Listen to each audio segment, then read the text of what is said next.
Hello everyone. तो आज हम लोग अपना हिस्ट्री का चैप्टर 3 स्टार्ट करते हैं जिसका नेम है इन द अर्लीस्ट सिटीज। देखते हैं कि इस चैप्टर में हमको क्या क्या जानने को मिलता है। तो चलिए, the story of Harappa. Harappa के बारे में हमको जानने को मिलता है। जो हड़प्पा जो हमको सिविलाइजेशन मिला था, तो इसके बारे में हम इस चैप्टर में पढ़ने वाले हैं। तो आखिर ये पता कैसे किया गया था। तो याद करिए, जब इंडिया में रेलवे इंट्रोड्यूस हुआ था तो इंडिया में रेलवे लाइन्स बिछ रही थी।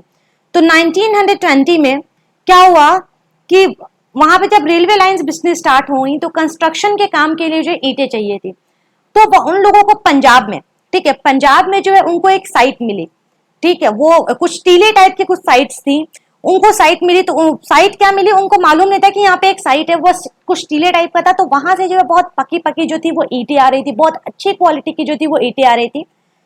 तो अब वो लोग क्या किए, वहां से निकालना स्टार्ट किए ईंटों को, कंस्ट्रक्शन का काम करना स्टार्ट किए। बहुत सारी ब्रिटिशर्स ने अपनी बिल्डिंग्स बनवाई।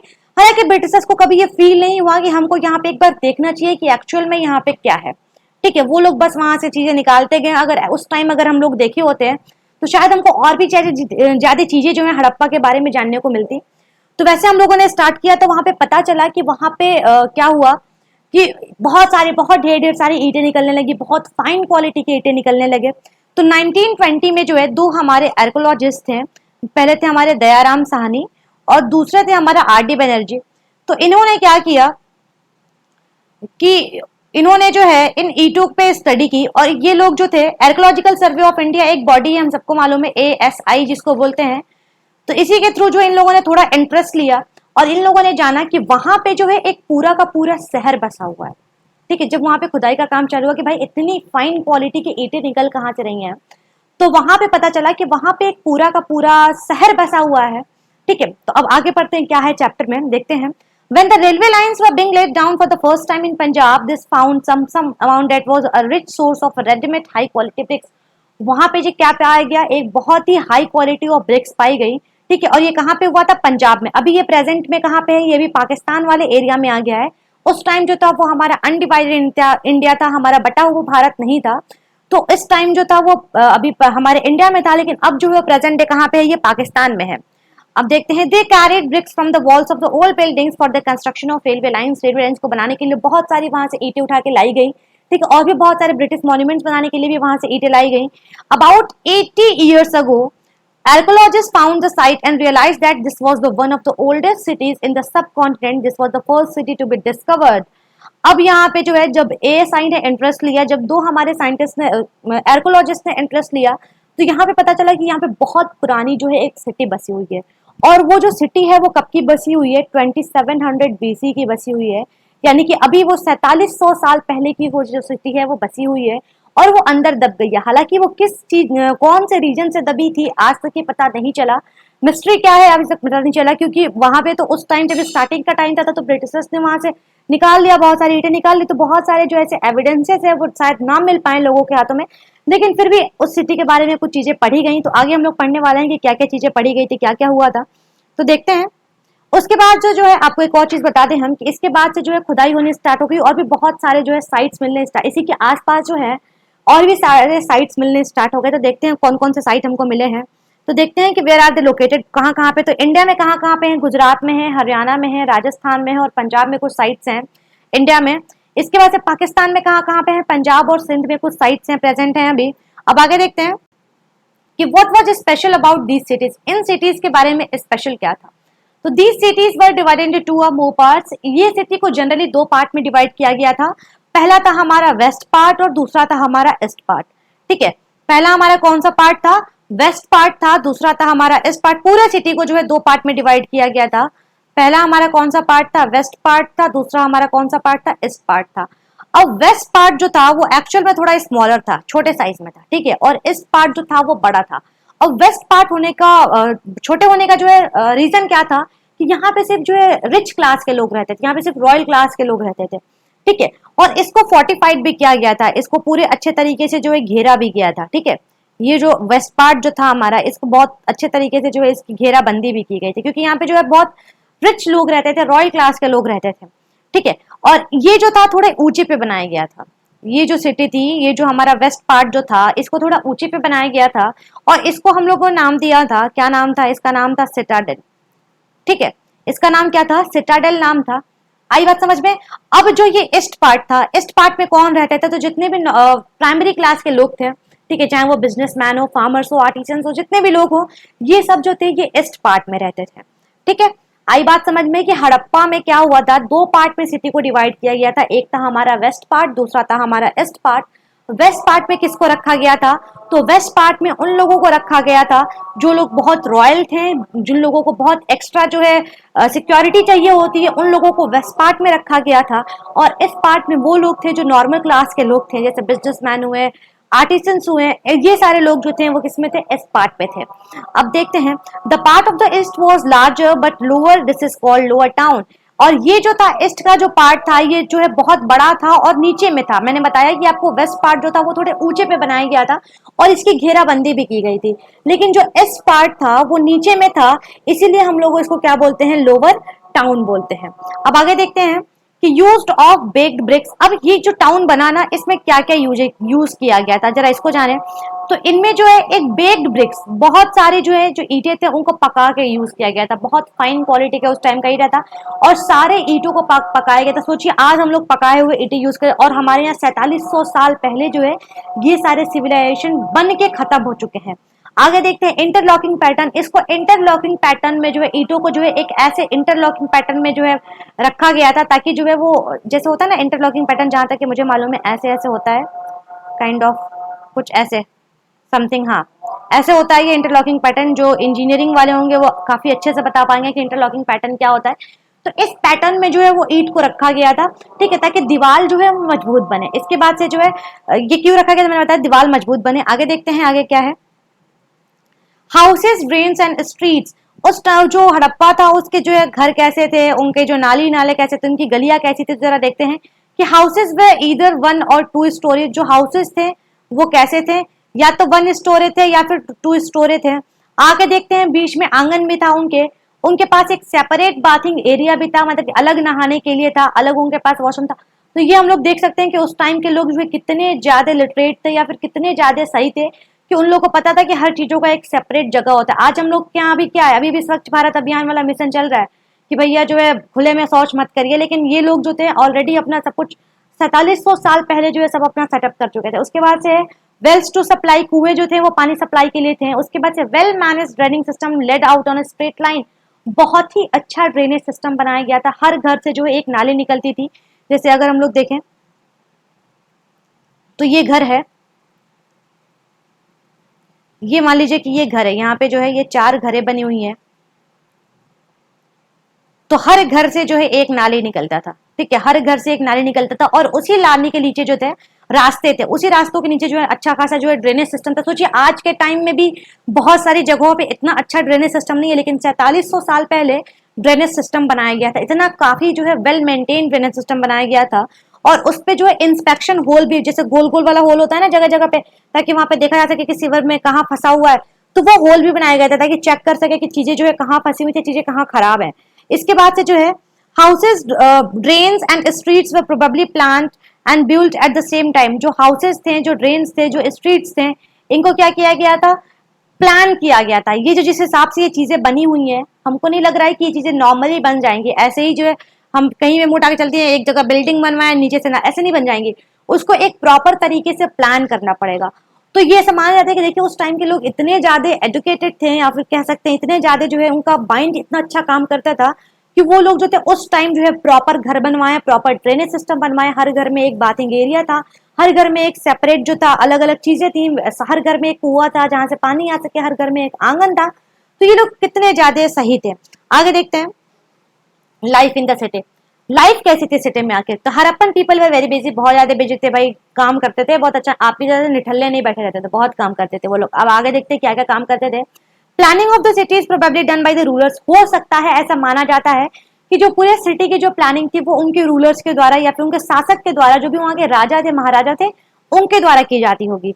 अब आगे देखते हैं rulers and the people to get precious metal in stone from the distant land. अब देखिए वहां के जो रूलर्स थे ना, वो क्या करते थे, लोगों को भेजते थे कि जाओ और अच्छी अच्छी जो प्रीशियस मेटल चाहे प्रीशियस स्टोन्स हैं उनको लेके आओ।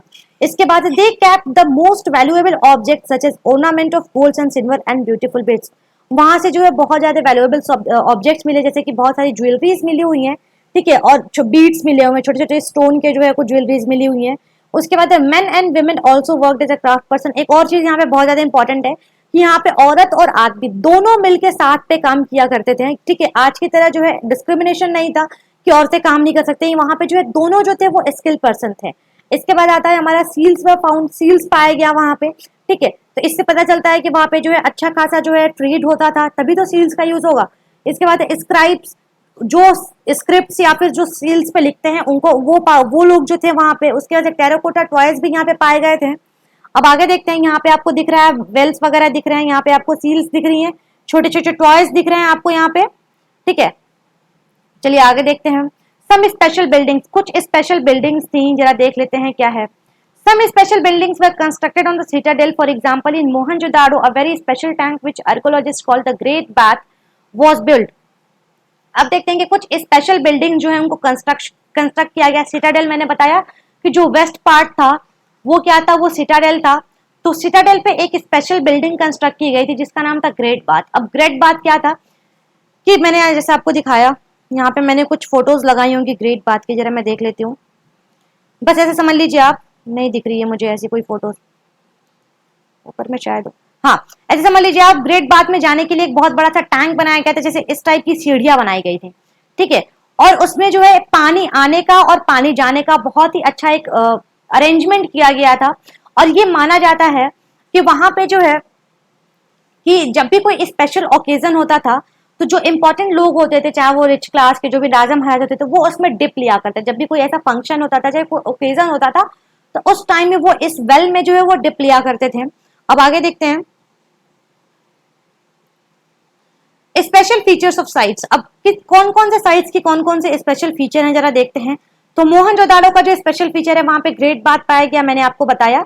वहां पे steps to go down from two sides, सीढ़ियां बनाई गई थी जाने के लिए, ठीक है। ग्रेट बाथ के चारों तरफ जो है रूम्स भी थे। इसके बाद है water from well and drained out, वहां से पानी आता भी था और चला भी जाता था, ऐसा अच्छा खासा सिस्टम बनाया गया था। इसके बाद से वहां पे स्टोर हाउसेस भी बनाई गई थी। स्टोर हाउसेस क्यों बनाई गई थी आपको मालूम है, ताकि वहां पे जब ग्रेनरीज हो तो उसको अच्छे तरीके से हम लोग प्रिजर्व करके रख सके। इसके बाद है हमारा कालीबंगन और लोथल। कालीबंगन में फायर अल्टर्स पाए गए हैं, ठीक है, जहां पे आग वाग जो है रखते हैं वो चीजें पाई गई हैं। उसके बाद से स्टोर हाउसेस पाए गए हैं। अब आगे देखते हैं साइट्स ऑफ गुजरात। गुजरात में जो, एक मिनट का मैं आप लोगों को मैप पे दिखा दूं कि ये कहाँ कहाँ की बात कर रहा है। आप लोगों को दिख रहा है कालीबंगन की बात किया इसने, ठीक है, मोहनजोदड़ो की बात की है, यहाँ पे हमारा मोहनजोदड़ो है और यहाँ पे इसने कालीबंगन की बात की है। आपको बात समझ में आ रही है। यहाँ पे आपने लोथल की बात की है, मैंने बताया आपको लोथल की बात किया गया यहाँ पे। अब आगे देखते हैं क्या है। अब आगे है हम लोग पढ़ेंगे धोलावीरा और लोथल के बारे में। लोथल मैंने आपको ऑलरेडी बता दिया, आप धोलावीरा के बारे में जरा सा पढ़ लेते हैं। धोलावीरा कहाँ है पहले आपको मैप पे दिखा तो दें।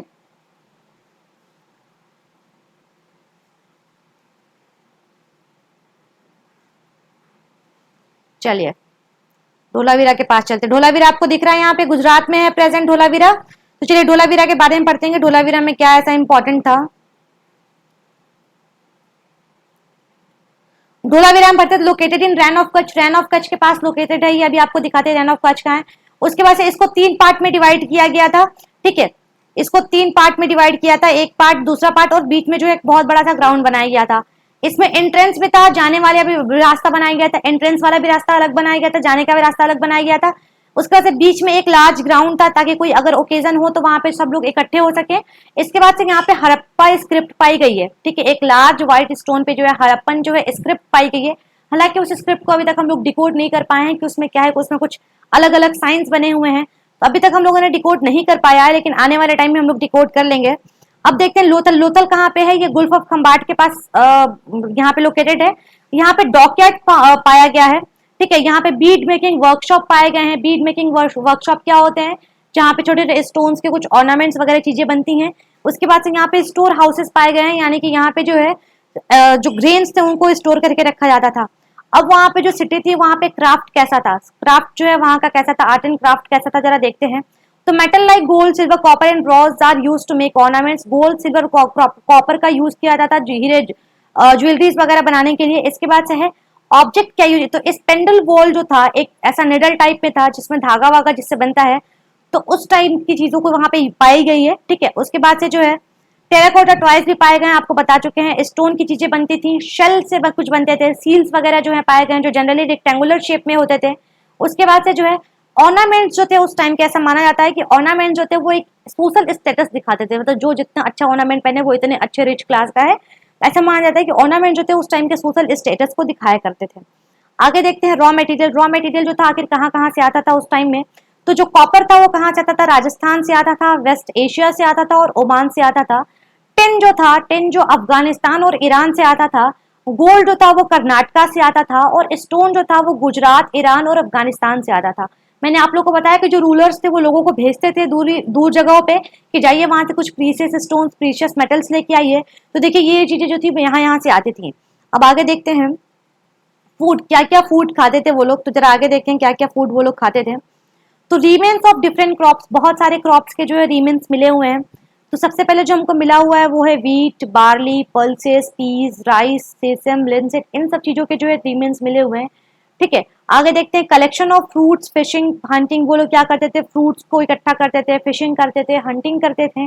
इसके बाद से जो है जानवरों को पालते थे, जैसे शेप, गोट, बुफेलो, डॉग, इन सब जानवरों को पालते थे, हर्डिंग भी करते थे। ठीक है, एग्रीकल्चर, एग्रीकल्चर भी करते थे लोग, जिस और वो लोग क्या हल यूज करते थे सॉइल को जो है डिग करने के लिए, ठीक है, जोतने के लिए खेत को। और लोग बीज भी बोते थे। उसके बाद से जो है जो उन लोग का हल जो होता था या तो लकड़ी से बनता था, लेकिन लास्ट बाद में आके जो वो मेटल से बनना स्टार्ट हो गया। इरिगेशन फैसिलिटीज भी उस टाइम की बहुत अच्छी थी क्योंकि वहां पे एग्रीकल्चर होना था भाई, इतने बड़े लोग थे वहां पे, पूरी सिटी जो है डेवलप थी, तो उन लोगों को खाने के लिए तो चाहिए, तो एग्रीकल्चर अच्छा होगा। और एग्रीकल्चर कैसे अच्छा होगा, तो जब वहां पे इरिगेशन फैसिलिटीज अच्छी होंगी, यानी कि पानी सींचने की, पानी आने की फैसिलिटीज जब अच्छी होंगी तभी तो हमारे खेत में अनाज अच्छा होगा।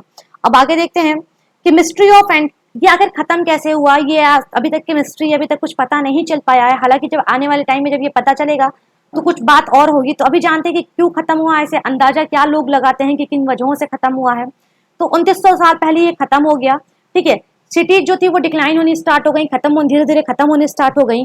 जो सिल्स और वे थे वो मैंने आपको बताया कि उस टाइम प्रॉपर जो मेजरमेंट का भी जो तरीका था वो भी बहुत अच्छा यूज होता था। उसके बाद से सील्स का भी यूज होता था, इसका मतलब कि वो लोग ट्रेड वेड करने में भी काफी माहिर थे। इसके बाद देखिए रॉ मटेरियल जो थे वो रेयर होने लगे, यानी कि रॉ मटेरियल जो उनको मिलना बंद हो गए।